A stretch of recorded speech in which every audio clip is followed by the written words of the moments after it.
Namo Namaha.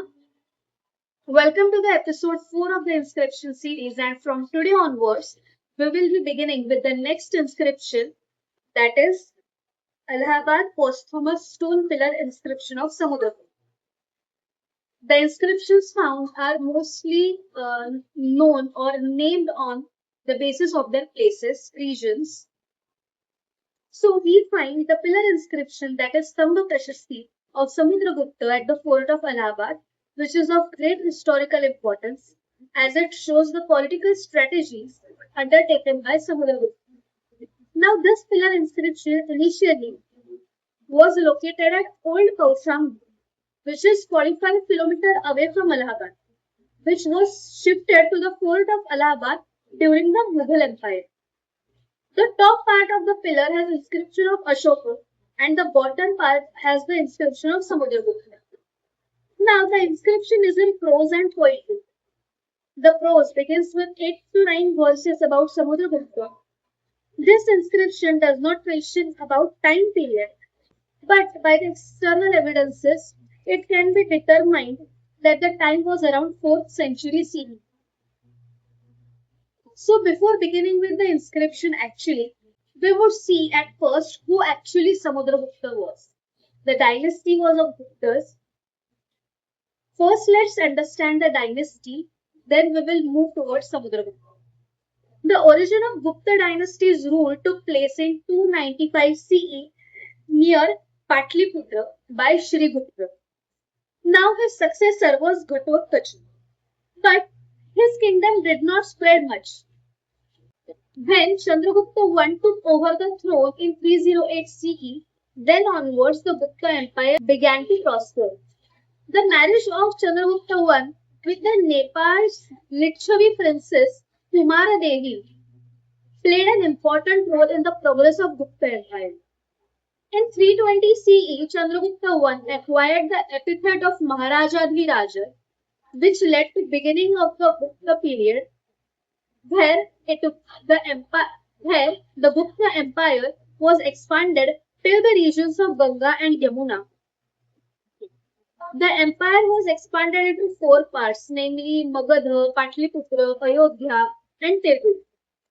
10 years later, the marriage alliance of Chandragupta I and Kumaradevi, that is the Licchavi's princess, was inscribed on a coin where Chandragupta I and Kumaradevi's portraits were on both the sides of his coin.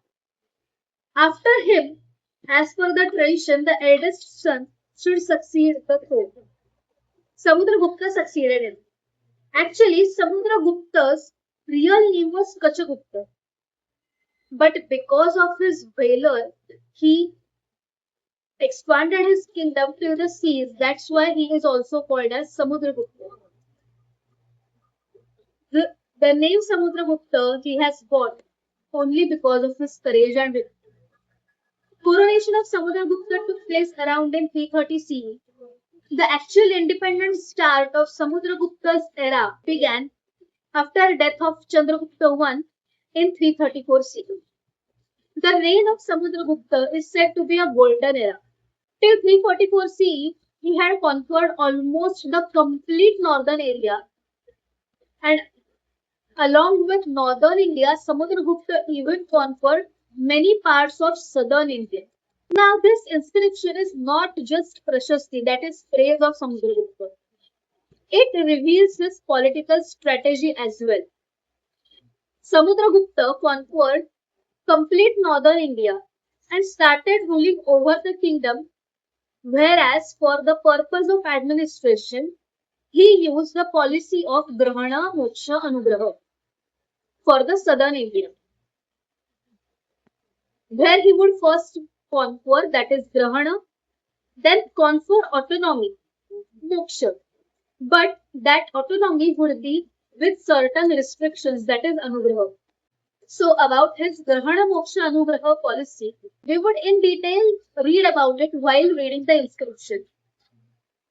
Now the area of Nagpur, Madhya Pradesh and Nandivardhana, that is the region of Vakatakas, was not conquered by Guptas. In fact, instead of attacking them, Guptas had established friendly relations with the Vakatakas. The Vakatakas were strong, so it would have been a great risk to attack them. He had also conquered kingdoms from Odisha to the sea in the south and uprooted the kings from the area of northern India. He established friendly relations with Indonesia, Sri Lanka, Java, Sumatra, along with tribal rulers, namely Kirata, Bhilla, and Shabara. Also, he defeated few of the Atavika kingdoms, that is, forest kingdoms, to show his authority. These Atavikas are very strong because they have different way of fighting, and that's why it becomes difficult to attack them, to resist them, because they have completely different techniques. And this Samudragupta defeating the Atavikas shows his strength, strategy, and planning. Though Guptas had friendly relations with Avakataka, Samudragupta had conquered kingdoms at the borderline of Vakatakas in a way to show authority. Now, Samudragupta in this inscription has been uh, endowed with many epithets.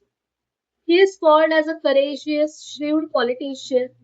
Even then, he was an art lover because we find one point, specific point for Samudragupta, where there is a man playing Veena, which is mostly deciphered to be Samudragupta himself.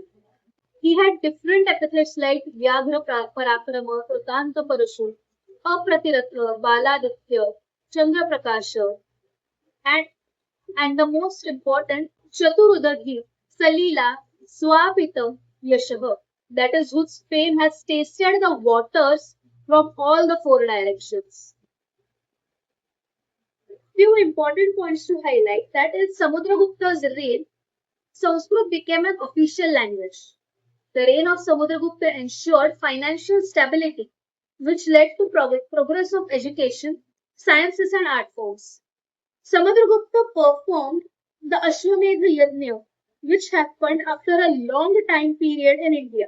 Now, talking about the inscription, the language is Sanskrit. It is a bit difficult to understand uh, because it is majorly made of compounds. Now, a fact to note that it was a belief that this pillar inscription was completed after the death of Samudragupta. But now it is believed by everyone that this inscription was not completed after the death, but only after completion of the conquest, the Digvijaya by Samudragupta. So this was the basic introduction regarding Samudragupta's inscription.